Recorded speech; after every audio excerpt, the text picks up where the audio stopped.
Some 30 years after the First Crusade, this cultural fusion was epitomized by the marriage of Fulk V and Melisende, his half-Latin, half-Armenian bride. Melisende was heir to the throne of Jerusalem, and Fulk, a wealthy Count of Anjou, had been brought east to marry her. Together, they were to rule the kingdom. An extraordinary memento of their world survives today in the form of a small prayer book, thought to have been made in the Kingdom of Jerusalem in the 1130s. One of the greatest treasures held in the British Library. It's a thing of the most remarkable beauty and craftsmanship. And for someone who loves the Crusades, it's every bit as important as the Doomsday Book or the Bayeux Tapestry. And that's because it speaks to us of the medieval world. It offers us a direct connection to the crusading era. This Psalter is a beautifully ornate personal prayer book, probably given as a peace offering from King Fulk to Melisende, to repair the wounds of a bitter feud. Inside are full-page images from the life of Christ, illustrated in a typically Byzantine or Greek Christian style. Magnificent as the book itself is, in many ways the real treasures are the pair of covers that originally enclosed the Psalter.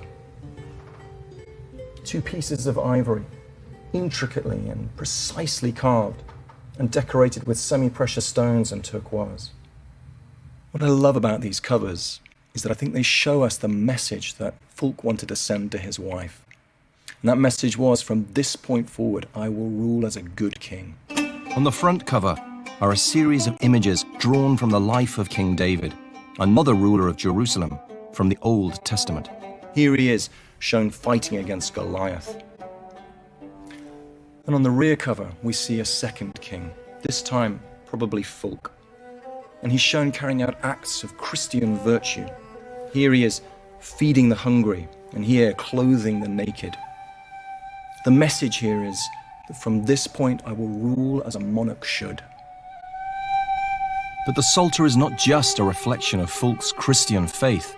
It also allows us to glimpse the wider world that he and Melisende inhabited, because it is a product of the mixture of cultures that shaped the Crusader states. We can see in the way in which it's constructed and designed evidence of different cultures, different artistic styles coming together. Within the book itself, we can see French, English, and even Armenian styling.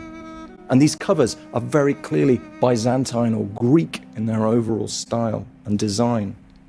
Here is Fulk dressed very much as a Byzantine emperor, as a man of great power. And if we look at the geometric patterning surrounding the whole design, this is very suggestive of Islamic influence. What this book says to me is that the Crusaders did not live in some hermetically sealed environment. Instead, even in the context of the Holy War, these Christians were being influenced by the Near Eastern world around them.